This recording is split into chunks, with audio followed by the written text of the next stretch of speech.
Welcome to the DeFi podcast, where we attempt to imagine the future of crypto because foresight is what makes great investors. This podcast is for informational purposes only and should not be relied upon as a basis for investment. All statements made by hosts or guests are strictly beliefs or point of views and are not recommendations to buy, sell, or hold any security. Hosts or guests may hold certain securities discussed in this podcast. Welcome to the DeFi podcast. Today, our guest is Luigi DeMeo. He's the head of DeFi at Avalanche. Welcome to the podcast. Thanks, Jared. Nice to be here. And I know it's been a long time coming, so looking forward to it. Yeah, thanks for coming on. I've been looking forward to having you on for a while. Before we jump into DeFi, we'd like to talk about Avalanche a bit. When I personally look at the Avalanche ecosystem, I really see four major strengths, including the gossip protocol, the subnet architecture. I think the team's track record of coming out with products that make just a ton of sense, like BTC.b and Core. And number four, an overall, a very clear vision of where we're going, bringing all real world assets on chain. So just curious, when you look at Avalanche, what do you see? Yeah, that's a great question. So, for me, really, and one of the reasons I joined Alpha Labs, which is almost 2 years ago at this point, before that, I was involved with Ethereum and that ecosystem for a long time, still am, but to a bigger extent. One of the things that truly, caught my attention was, I think, the pragmatic approach to developing a system. And so I think Avalanche sometimes, one of the interesting things we joke about internally is maybe sometimes we don't do a good enough job of getting people super jazzed up about the tech we're building because it's very pragmatic and less some crazy vision that will never come. And so we continuously deliver on, I think, the things we've said. And with that, I think that's one of the things that have attracted our community members, who tend to be super, also pragmatic, reasonable people. They don't tend to be super crazy maxis in any way. So I feel like we're attracting the type of people that we are, and that's a great thing for an ecosystem to kind of become. With that said, the ecosystem is still very young. Mainnet was a few years ago. Really, I think there's two periods. There's pre-rush and post-rush. So post-Avalanche rush is a different way to look at Avalanche, I think, because that's when a lot of people touched it for the first time. Most people touched it after that. And so the ecosystem that we built since then, I'm incredibly proud of, because I think there was, if anybody can go back in time and remember, sort of what the table looked like when it was set, it was 15 L1s, all, very similar narratives and all cropping at the same pie. And it was who knew which ones would stand out? And I think it's very clear at this point that Avalanche is one of the very few remaining at this point. And, I think as long as we continue to deliver on the things that we have set in our roadmap, then I think, Avalanche will be in a good spot. What do you think are the main weaknesses of the ecosystem and the priorities? Internally, what's, top priority? Yeah, great question. I think there's a few weaknesses, frankly, and I think some of them stem from being younger than other ecosystems, and some of them just stem from, prioritization. So the first weakness I would say is, our subnet architecture is not complete yet, and that it's close. It's as close as it's ever been, and we can see the end of the light at the end of the tunnel at this point. But, to not have that complete obviously hinders some sort of adoption, right? For example, right now you can't go from C-chain to subnet using Avalanche Warp messaging. That's still a feature that has to be built in, and I think that's a really important one. And so, that's a weakness when you compare it to something like Cosmos, which that exists right now. I think when that's complete, it'll be pretty evident that what we have built and how we built it and how we've organized it, with, for example, the C-chain being the liquidity hub from day one, I think will stand out, in terms of its peers. So I think that's a weakness in terms of just not being at that point yet. I guess another weakness is that our community is just not super large. It's I think it's growing, and it's growing in terms of like devotion for who's involved. But part of being a young ecosystem with a different value proposition as others is like it takes time to grow an ecosystem. I think some of the in real life events we did last year really helped with this, like particularly the Avalanche Summit. I meet a lot of people.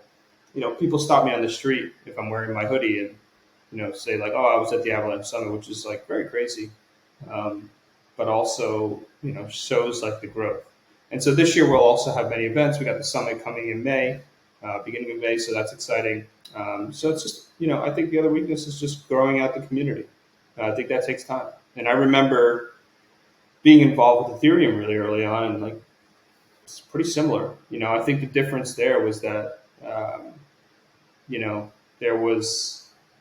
it was the only one in town, frankly, other than Bitcoin.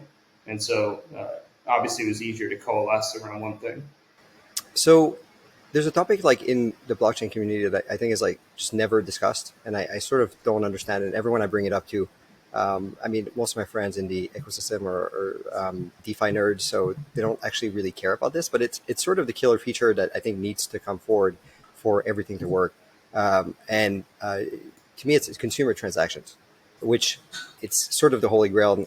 Currently, I'm in Buenos Aires, and I think inflation last year was 100% here. So you can't really hold on to money. There's like sort of a very complex system here. It's like would be the perfect place for me to use crypto and spend it.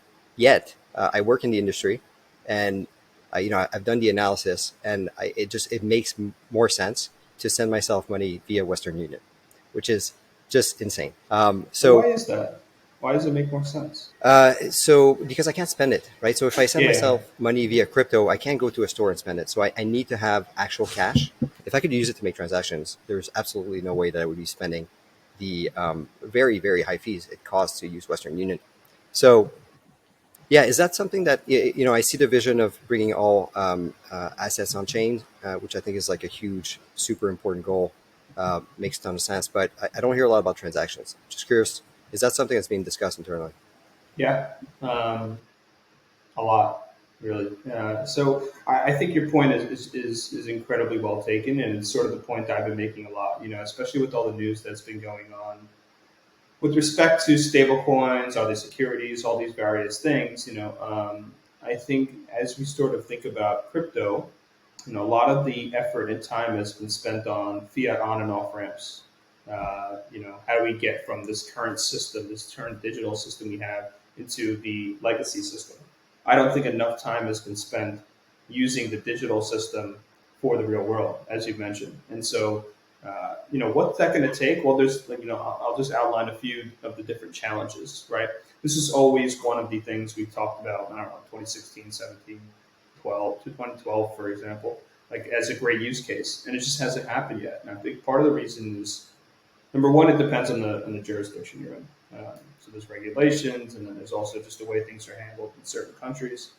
For the United States, for example, digital payments really are handled by credit cards, and users are really incentivized to use these credit cards, right?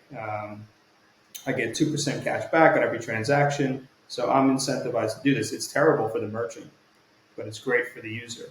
Now, if we use stablecoins as payments, for example, this is very good for the merchant, and then we need to find a way to reimburse the user because they're not going to take a 2% haircut. So there's a few ways to go about this. One of the ones that we've been interested in and sort of have been exploring is looking for various locations where the user has less choice of how they transact. So like a stadium or some sort of concert or something like that, and using those as pilots. And then like credit card sort of rewards and endeavors can kind of be extrapolated from that.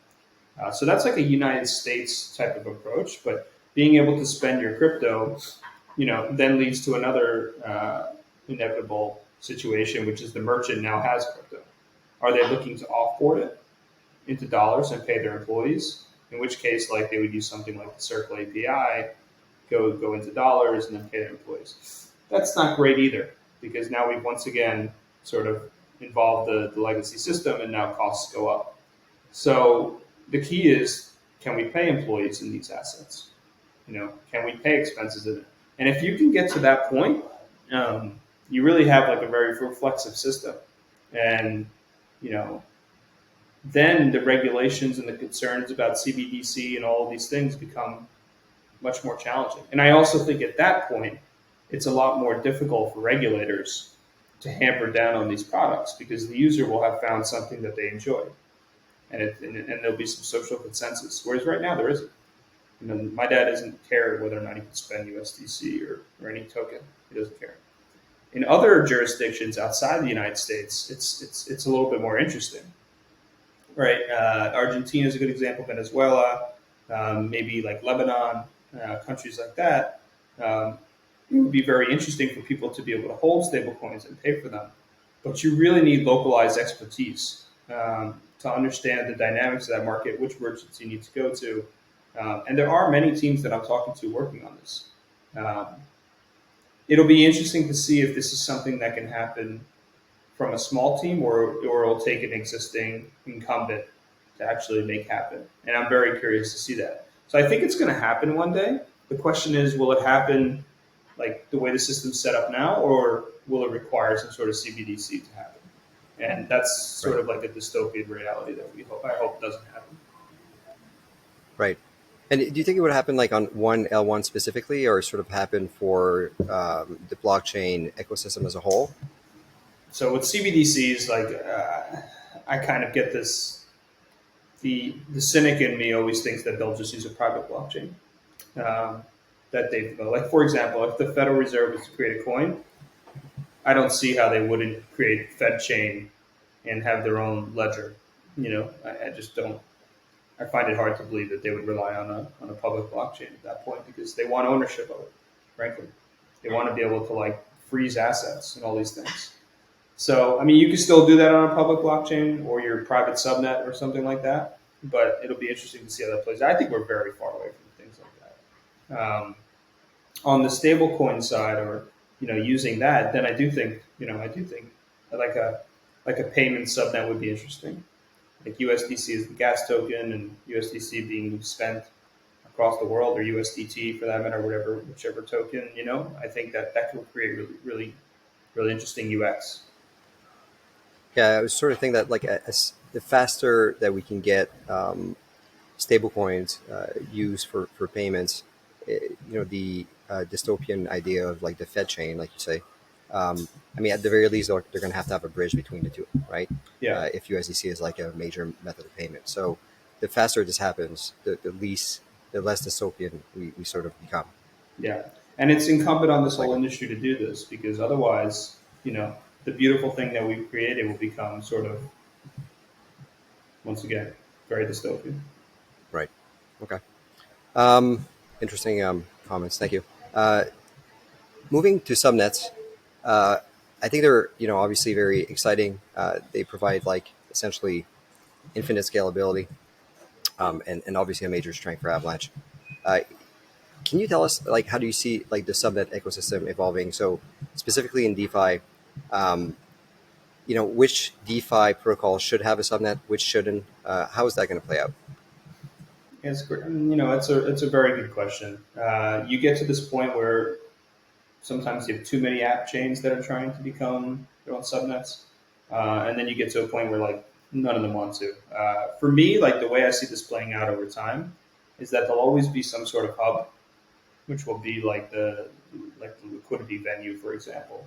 This is where like the most stake will be, in terms of validator stake on the network. This is where like the most TVL will be.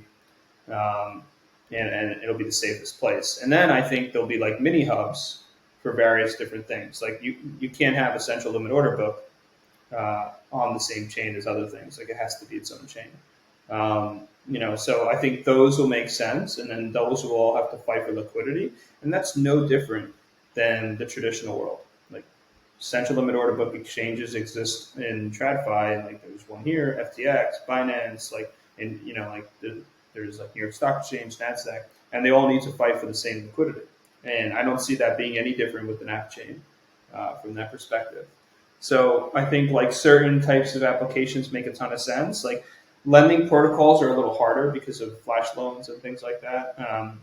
It's possible, but I think that'll take longer to do. But ultimately, the way I see subnets playing out is DeFi will be the top of the funnel for all the use cases that subnets provide.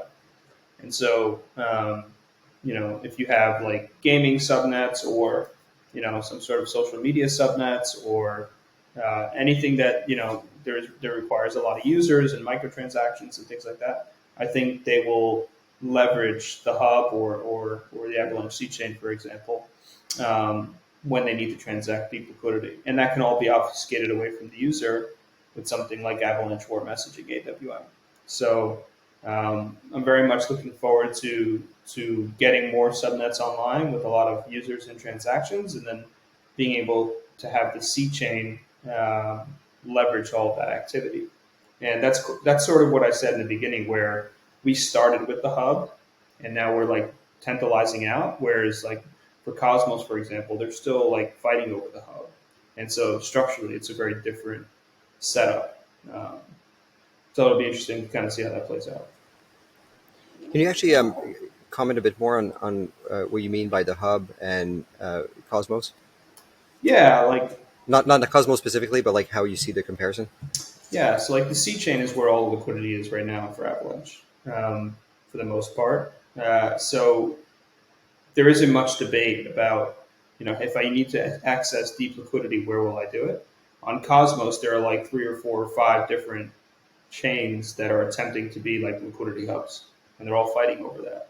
And so, as long as that fight remains, it's at least my view that as new zones in Cosmos happen and come online, they're all going to be like not sending liquidity to the same space, and so they'll be continuously fragmented again. And I think there's like some, suboptimal coordination mechanisms there. So it'll be interesting to kind of see how that plays out. We just have a different approach because I think we started with the hub, and I think that'll have its benefits, but we'll see. In terms of like DeFi subnets, I think you'll sort of see like multiple hubs emerge for different use cases. Like there could be institutional hubs that require different levels of KYC, right? Like so you have the C chain, which is fully permissionless. There's no reason you couldn't have a subnet for DeFi on a KYC level, for different types of institutions that want to access that. And there's no reason you couldn't have like another hub for ISDAs or something like that, which is a requirement for entities that want to trade swaps. So like you can kind of make more and more fragmentation where it's naturally fragmented regardless. And that's kind of how I see it playing out. And that's why like subnets are a great design because they allow for this pretty easily. Actually, just kind of curious, is there any chance that Avalanche has any plans to build kind of like a subnet of their own, just getting people used to the idea? Maybe people can kind of explore subnets from there. Other than that, do you see anybody who's kind of coming forward to be something of like a central location for subnets? Like, is there any idea about people building like a multi-purpose subnet where they can onboard all different kinds of protocols and being kind of like a multi-tool for people maybe who don't want to run their own subnet, but they do want to be on that kind of that faster, more efficient architecture kind of thing? Yeah, great question. I do see that happening, right? Because if you think about it, subnets are VM agnostic, virtual machine agnostic, so they don't need to be the EVM. C chain is the EVM. We are seeing teams experimenting with different virtual machines, which would be general purpose. One could be the Move virtual machine, Cosm Wasm, a few teams looking at doing like a Solana virtual machine on Avalanche. So, whichever one of those theoretically becomes more adopted over time, you would imagine that would naturally become the liquidity hub. Now, is Avalabs building those ourselves? No. I think we don't want to take that approach. What we're building is we are building interesting SDKs to enable developers to do those types of things. So we released the Rust-based SDK, which allows for developers to code in Rust for virtual machines. That's that unlocks a bunch of opportunities in terms of VM exploration. This is actually like one of the more exciting things for me about Avalanche that I think is underexplored. I don't see enterprises with their tens of millions of users coming to Avalanche and launching EVM-based subnets. They might start with that, but like that can't be the long-term approach. It's just not. It's not fit for purpose. EVM does a lot, and a lot of these, enterprises don't really need all this functionality with it that the EVM provides. So there's no reason that you couldn't have a very custom virtual machine or a very custom SDK that allows for very specific interactions, therefore increasing throughput a bunch. I mean, like these enterprises, they're going to white label the whole front end anyway. So it's less important to have the existing tooling be compatible. So we're working on a virtual machine SDK that I think Patrick O'Grady has talked about a lot that he'll be releasing just to show what's possible. And we hope, I think, that developers build with him on it. Like they continue on the journey and sort of get very interested in understanding that virtual machine and building upon it. So the idea is that you would have on Avalanche the EVM, like you would have like people writing code in Solidity, and you'd have people writing code in Rust, and they could all interact. Yeah, that's the vision. It's pretty wild. Yeah, and that's pretty great. And I think what the ultimate vision, if you really take a step back, is like you need a blockchain for whatever purpose you want. You come to some place, there's a menu of the different type of blockchains you want to deploy. There, you want to deploy an EVM blockchain, here you go. What type of precompiles do you want to configure with it? Do you want your native token? Do you not? Like you'll have different drop downs and options, and you could deploy your own blockchain. Or do you want some super fast optimized virtual machine designed for a very specific purpose? Well, click deploy that. Like I think that's the long-term vision of Avalanche is how do I build my blockchain the fastest in the fastest way possible with the most secure technology. So that's what we're striving to achieve. Yeah, it seems like anyone who has real world compliance requirements I have a hard time seeing sort of the vision for other blockchains of how you're going to onboard these major players because they won't have control over the parameters. Can you expand on that? This is like a very interesting topic to me, but it's either they have no control or too much control. Like I know there's a lot of Validiums and various L3s, I think they're called, that are attempting to allow for custom blockchains at the L2 level. That's an interesting approach because ultimately you get to a situation where somebody needs to run a sequencer, which is completely for one party. So that might be fine for a one entity that's like trying to build like the intranet, for example. Like their own custom blockchain for their own custom company. That might be fine. But if you're trying to build some sort of consortium or you're trying to settle like real finance from the traditional finance perspective, I don't think Goldman Sachs, for example, is going to be cool with Citi running the sequencer. I think like that's not going to be okay. And so coming up with interesting models, I think subnets are very interesting for that. You could have, if you wanted to customize your own blockchain, you could have it such that the validators are all, let's say, ISDA compliant U.S. banks that have all passed some sort of level of KYB and continue to refresh it. Like you can have these types of, normal criteria, and I think that enables some interesting things. And then there'll be like the people who are like, well, that's not what we're trying to build in this space. And I get that. But at the end of the day, like some of these regulations are not going to change. And so, we need to be able to be flexible if we want this architecture and this technology to allow for, like one of the things that I always say is that DeFi, one of the reasons it really inspired me was because when I worked at Citigroup, I'll never forget when I was my first job there. I was helping settle interest rate swaps, and I would get a paper confirm, literally a piece of paper, and this is like 2011, 10, something like that. So it's basically around the time of Dodd-Frank. I would get a paper confirm, and we would find out at that point in time, like 6 months after the swap was executed, if the payment was right. fixed with floating is interest rate swap. So we would find out at that point, like, oh shit, we booked it as like fixed instead of floating. Like we have the trade backwards. And so we've had the wrong risk on for 6 months.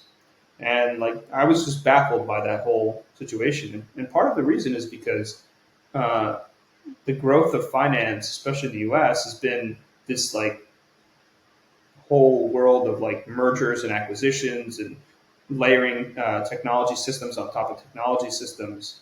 And, you have a lot of tech debt when you take that approach.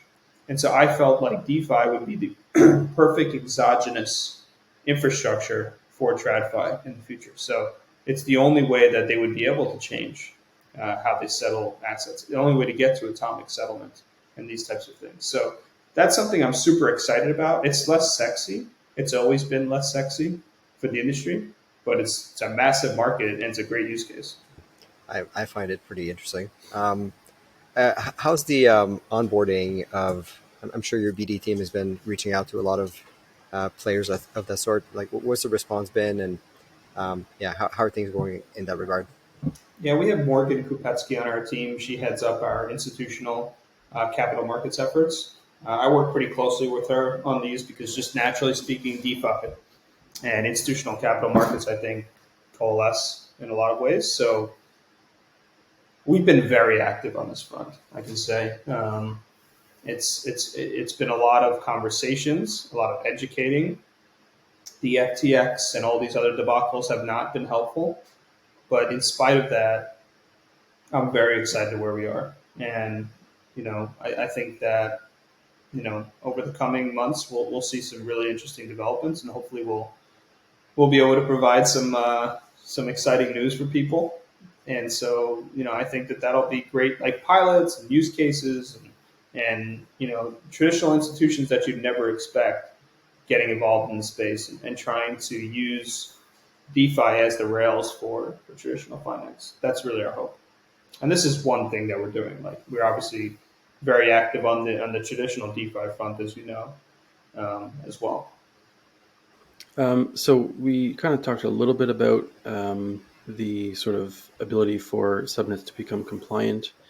I'm just kind of curious about how much would you say Avalanche, including the sort of main Avalanche chains as well as all the potential subnets,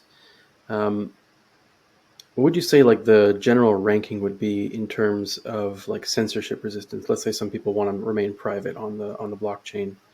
How do you kind of merge the hyper compliance required by, for example, institutions, and then at the same time, also people who want to remain completely anonymous and they don't want anybody knowing what's going on with their, their wallets and their addresses?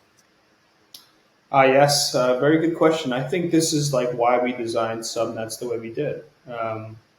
They particularly don't interact with each other in a way that impacts each other. I don't know how else to say that. Like, if I have subnet A that has all this regulatory compliance on it, and everybody needs to have an ISDA and all these types of things, that's one isolated shared state. Then if you have the C chain, that's another isolated shared state. Now, if they want to talk to each other, they can via Avalanche Word Messaging, AWM, and that's like what brings everything together. So, the idea is that you have several different, not several, thousands or hundreds of thousands different shared states or subnets, and those are all able to interop between each other. And because of the P-chain architecture, and the way the Avalanche network was designed from the beginning, and because of the fact that every subnet validator must also validate the primary network, all those validators have common knowledge amongst each other. And that's what makes Avalanche Word Messaging a cool design, because they're able to talk to each other and use BLS signatures to actually send the messages. So you could have Citigroup on one subnet and a Zcash fork on a different subnet, and that would be okay. That would be totally okay. Yeah. Cool. All right. So moving on to DeFi. I'd like to know from your perspective, which areas on Avalanche, just sort of the whole ecosystem, in terms of DeFi, which ones are developing very well, And maybe which ones do you think need a bit more attention? Like if you had to separate it into, different camps, right? Yeah, so I think we've done really well in terms of like attracting non-native protocols to come to Avalanche. And I think we did a pretty good job, and I think this will probably be a controversial statement, but I think we did a pretty good job pivoting to native protocols as well. Once we got adoption, and for me, the most important thing is native protocol growth. And it's sort of a catch-22 around the EVM environment because it's so easy to port things to all chains. What does native really mean? And that's another deep question. So I think we did well. Sort of bootstrapping a DeFi ecosystem out of nowhere. Obviously, the technology lends itself to being very good for DeFi because of the fast finality of Avalanche consensus. So I think we did well with natives. We did well with vaults. I think we're starting to see those start to emerge. Where we're still lagging is options. We've really struggled, I think, to get options protocols to move quickly. Part of it is because it's just hard to do in DeFi. Like there aren't many options protocols across any chain really that has a ton of adoption. But there are a few that are starting to get a look, and we have two that should deploy this quarter in Arrow Markets and Volare. So excited for that. But I think that's a place that we're clearly not in the lead.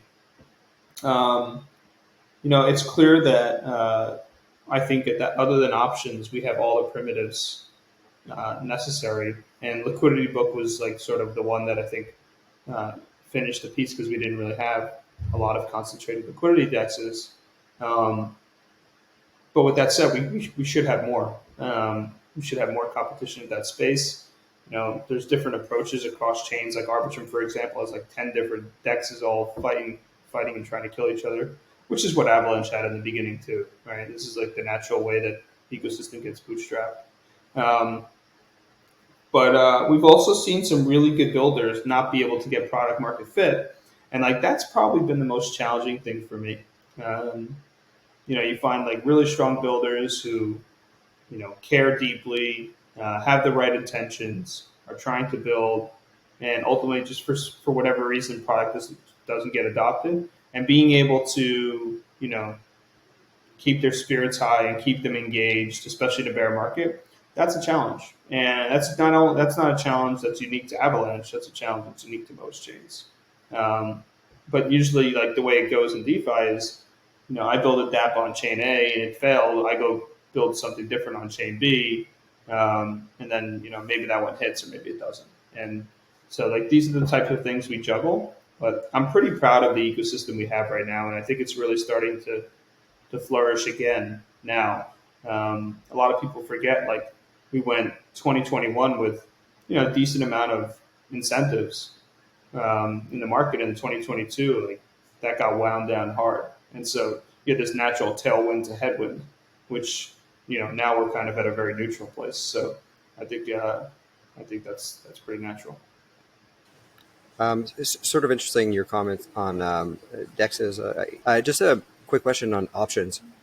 Do you think one of the reasons that we haven't seen this develop in DeFi generally is just maybe partly because the price of an option is a big way based on the volatility of the assets, and these are super volatile assets, so it just ends up being really expensive to buy an option in DeFi? Because I've looked at doing it and just have gone like, well, I'm just not doing it at that price. I might as well just write it out because the price of owning that option is just so high. So is it possible to have an interesting market because of that volatility for that type of product? Oh man, that's a good question. This lends itself to even deeper questions, but there is some demand for options in crypto, like on the centralized side. So I think it should be possible to get DeFi involved there. But to your point, yes, like if I can make 50%, on XYZ coin in a week, do I really need to go nuts, buy options on it, and have to be right on 15 different variables? Probably not. But that lends itself to like what I'm interested in seeing, which is like something like commodities come on chain. which I think could be really cool. I don't know why. I was talking to somebody about this the other day. Like, I don't know why that hasn't been a thing yet. I think it's like such a natural use case. You don't have to worry about That would be really all cool. these. Yeah, you don't have to worry about like all these securities laws and all this kind of stuff. It's like I would love to see a GLP with gold, copper, silver, oil, lumber, etc., and be able to trade that. Like to me, it's a great product.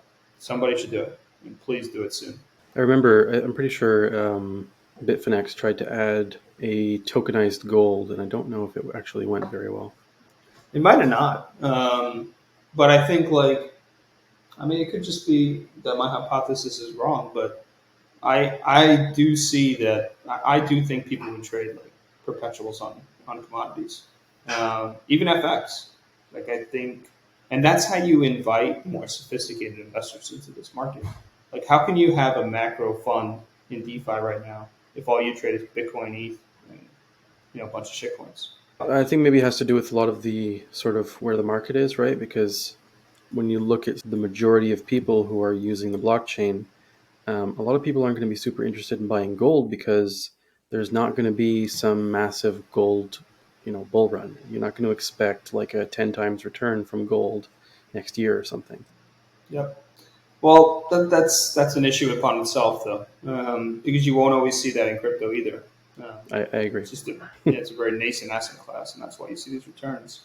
But I don't know. I mean, there have been many commodities that have had those runs. I traded like the rare earth commodities back in like 2011, and those things made some crypto runs seem like child play. Like, those things were bananas. So, I don't think it precludes.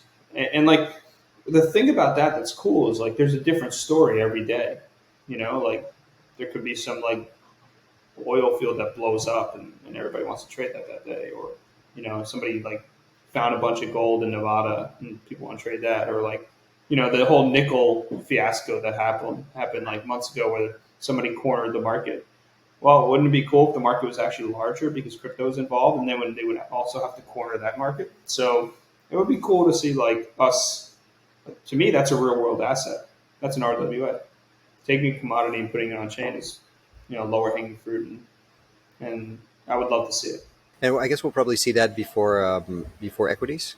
Yeah, I think we would, which is why I call it the lower hanging fruit. Yeah. Equities is challenging, and it's amazing to see like capitalism at play. Like how many resources are going into tokenizing stocks and funds and all these kind of things that are like the rules are pretty defined, and it's amazing how little resources, a few resources are devoted to putting things like commodities on chain. So I think that there needs to be a reallocation there. And if there's no product market fit, then that's, then we'll find out that way. But I think there hasn't been a valiant effort made with the new DeFi primitives that exist today. And like, I could see people wanting to like borrow against their gold tokens. I agree. If you had GLD, which is an ETF, like imagine borrowing against that out of your Fidelity account. That would be, like getting a root canal. Yeah, well, similar to everybody has their favorite crypto, right? Like it would be, it wouldn't be that hard to imagine. Like some people want to keep a certain amount of their wealth in copper, or some people will like palladium, or some people like silver, some people like gold, and it's just part of your thing that you just have in your wallet. And you have your gold silver LP. Yeah, exactly. And then there's no reason why you can't have you can't start to invite new parties into the world, into the crypto sphere. Like, what if some home builder who's building like 150 houses in a development needs to hedge out his lumber costs? Well, now you've given him a way to do that. That's a little bit more reasonable. And, maybe he, I don't know if you guys remember, but like 2020, 2021, the price of lumber went, I think it was Sky high, like 1,500 per I think it might have, board feet. Yeah. I think it might have like 7x or something like that, or 5x, yeah. Pretty fast. Those are pretty good returns to me. And commodities very much move like crypto. Oil went from negative to $100 like there's activity. And so, Yeah, lots of it. for a community that likes to trade, I think DeFi would be really cool to see those assets. So, in your view, how do you think the sort of Avalanche DeFi market is currently comparing to the DeFi market on other chains, especially like Optimism and Arbitrum, which are kind of two up and comers at the moment? Yeah, it's a good question. I think every ecosystem has its benefits and drawbacks. I think for us, naturally speaking, if you take like a very 5,000-foot view, like I mentioned before, in 2021 we had incentives. 2022 is about pulling those back in a real way. Well, while we're pulling them back, optimism is like flooding the market with theirs. So naturally speaking, you have this sort of cyclical, if you want to call it, sort of headwind. But if you follow the bouncing ball, what does that inevitably mean? Well, they'll also have a time where they'll have to pull back, and where's that money going to flow?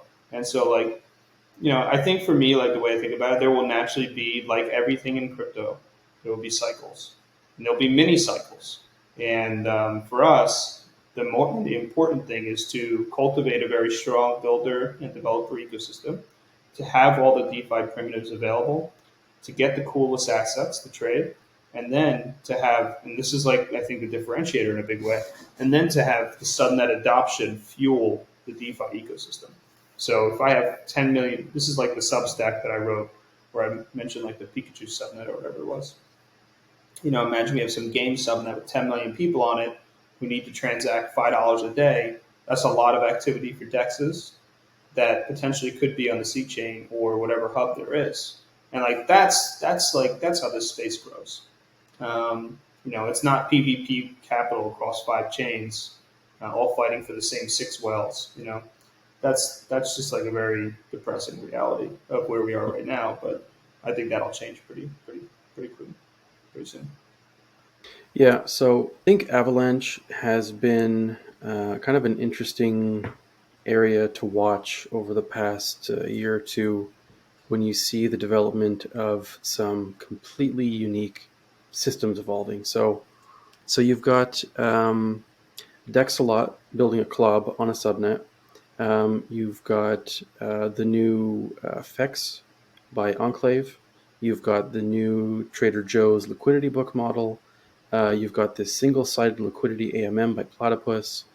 Also GMX is on Avalanche. And there's just more things coming, right? Which one do you like the best? No, the question was actually, please pick a winner. I won't. I won't do that. But I'll say that there's different merits for different ones. And naturally speaking, the more dexes we have, right? I'm a believer in more competition equals the greater outcome. And so if we only had one DEX, well, that team would inevitably, at least in my opinion, start to slow down and not innovate at the pace that they need to. And so, I think it's strong to have many different options. It's also sometimes hard to get partnerships for smaller DeFi apps with certain protocols. And so if you have multiple ones, then they can start to get liquidity partnerships with other ones. So I'm really interested to see Dexalot. I forget what it's called, but where they do new listings.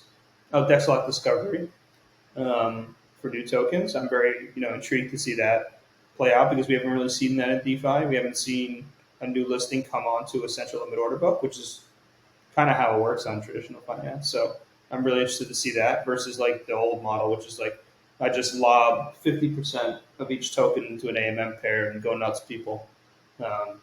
So I'm pretty cool. I'm pretty interested to see that play out, and I think that's a very good use case for that. I'm also interested to see I think right now concentrated liquidity dexes, what they really are doing is they're updating their prices based upon centralized exchanges, and that's a decent amount of the volume. It's not all of it, but that's a good amount of the volume. And so I'd like to see some different designs that don't I guess, like that take the best properties of the AMM and like enable cool, I guess, DeFi composability on top of it. So it seems like Liquidity Book is going this way. In a lot of ways, like there should be interesting things to build on top of, which I think was like sort of the issue with Uni V3. It's hard to build on top of, but concentrated liquidity in DeFi, I think still, there's still a lot to figure out there. It is naturally more active versus like the previous, Uni V2 type model, and because of that, it's like lends itself to harder composability. So that's like a natural push and pull that I'd like to see continue to play out. I think it's true that we don't see 10 different dexes fighting each other on Avalanche, but we see like 4 different completely like unique models, which I think is way more exciting. Same. So yeah, we did have a time where we had 15 UniV2 dexes that all hated me, and that was like an interesting time, because. And this is just generally speaking one of the issues with the space. Like you find a lot of people who haven't really done much innovation, and those are usually like the largest complainers I've found. And so I'd like to see, and this is like that's a very bull market symptom, to be honest. It's really calmed down a lot, but it would be great to see some more like experimentation, and we're starting to see that now. So that's cool. Like Delta Prime is a cool application. That's totally different now, and their integrations with GMX and different apps in the Avalanche ecosystem are cool. So excited to see like that kind of stuff, build on top of each other, and that's like how the ecosystem gets stickier. In terms of swaps, it's been very interesting to watch just the growth of all different kinds of exchanges and AMMs and different ways to trade. So between the two of us, we kind of have a theory that in the near future, most swap volume is going to go through aggregators. That kind of suggests that it's just going to be like people will be transacting on like the front end of each of these different exchanges, less and less, and more just on an aggregator that's going to do all of the work for you and just find the best rate. Do you think this puts a bit of competition to see who can just charge the lowest fees? Yeah, I think we already have many models for this in the real world. Like, I think fees go to zero, and we're close to, and that's just the model of DEXs. Like, they're frictionless, they're open source. Everything about them lends to very little moat. The only moat is liquidity. Now, Uni has some branding that seems to garner a moat because there are like probably better models out there that don't do as much volume as them. But part of that is just like this space still has like this trust element where, oh, well, I trust that code because it's been around longer. Yeah. So that'll be interesting to play out over the long term. But yeah, I think aggregators will continue to see more volume. I think fees will go down. I'm still interested to see the first DEX that does trading fees on a fixed dollar amount versus basis points. That was a big shift in the equities market at one point, right? Like they stopped charging basis points, they started charging cents per share or something like that, and then eventually they started charging like per trade, $1 per trade, $5 per trade. Like we still have like stable swaps charging 5 basis points per swap, which is interesting. Like I don't see that.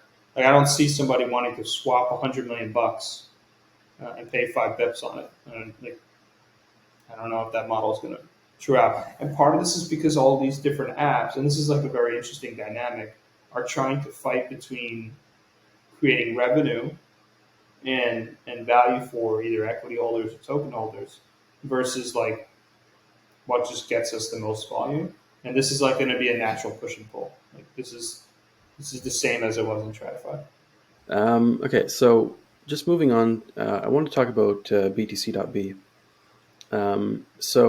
BTC.b has surpassed the capacity of the Lightning Network in terms of total Bitcoin that has been onboarded onto each of the systems.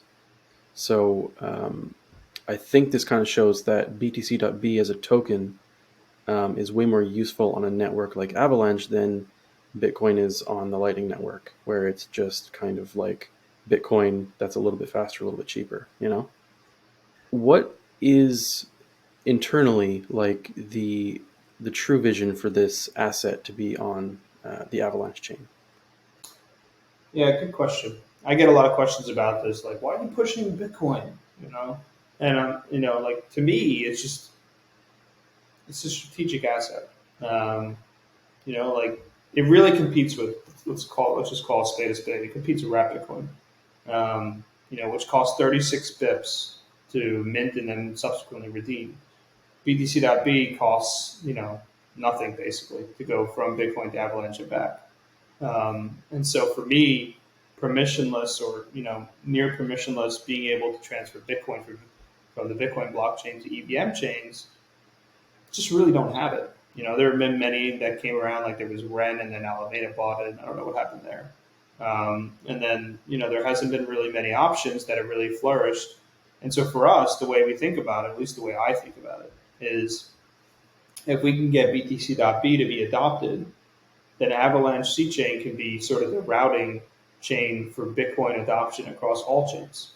And if you believe in a multi-chain world, which I do, and think Avalanche eats everything, then you want to be that hub. Like right now, for example, Ethereum mainnet is the hub for wrap Bitcoin, ETH. It used to be stablecoins, but less so. So those are two very strategic assets that basically the TVL of Ethereum grows as it grows on other networks. And if we're able to grab, Bitcoin, which is, to me, I've always been a big Bitcoin fan, a very strategic asset, then inevitably that will be really good for the DeFi ecosystem on Avalanche. If you're able to get the deepest DeFi liquidity for Bitcoin, that's a huge opportunity for our DEXs, for our lending protocols, for all the different DeFi apps around there. So that's how I view it. I just think it's a cool asset, cool bridge, and a good way for Avalanche DeFi to differentiate. Yeah, I definitely think that the integration of Bitcoin in the way that Avalabs has done it, implementing it into the core wallet, you can self-custody it yourself. You can switch it over. You don't have to go to somebody to custody it for you. You don't have to go through a centralized party. It's just you go from Bitcoin and now you're on Avalanche. It's a huge improvement over the way a lot of other chains and companies have been trying to do this. Now we just need to get Bitcoiners to accept this asset. Some never will, and that's okay. That's okay. Yeah. Some of them will just cold store their Bitcoin, and that's fine. I think the market's big enough. It brings me to my next question, though. So let's say that, hypothetically, this is more of a philosophical question.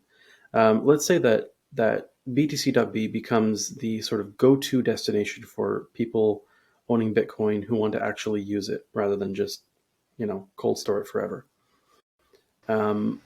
Doesn't this kind of kill Bitcoin at the same time, like slowly? If you are bringing over, let's say it gets massive popularity, right? And you're getting like a decent percentage of the Bitcoin network of Bitcoin being moved onto this chain.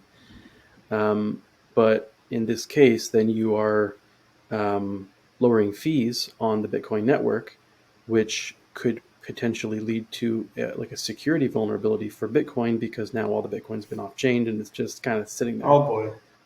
Now, I don't think this is ever actually going to happen, but theoretically, if this actually happened, do you think this presents an issue for Bitcoin, or I don't know. So far off that it's never going to happen? I don't think you're far off. Theoretically, this is plausible potentially, but I don't see a large portion of the Bitcoin net. Like Satoshi isn't moving his coins to Avalanche.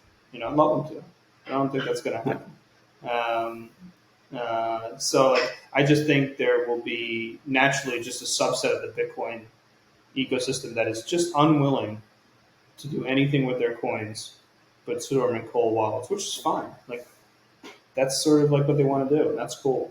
But there is this use case for people who want to borrow against their Bitcoin. There's people who want to be able to do different things with it, and that's what this is a really good product for. Cool. All right, that's it for my questions. I think this has actually been a very interesting chat. Yeah, I've enjoyed it. Yeah, answered a lot of questions that we've been curious about. Thank you. Anybody still watching? Thank you for watching. Give us a like, all that stuff. Luigi, thanks for coming on the podcast, and we'll see everybody next time. Yeah, Bye. awesome. Thanks for having me. Ciao, guys. Thank you, Luigi. Bye.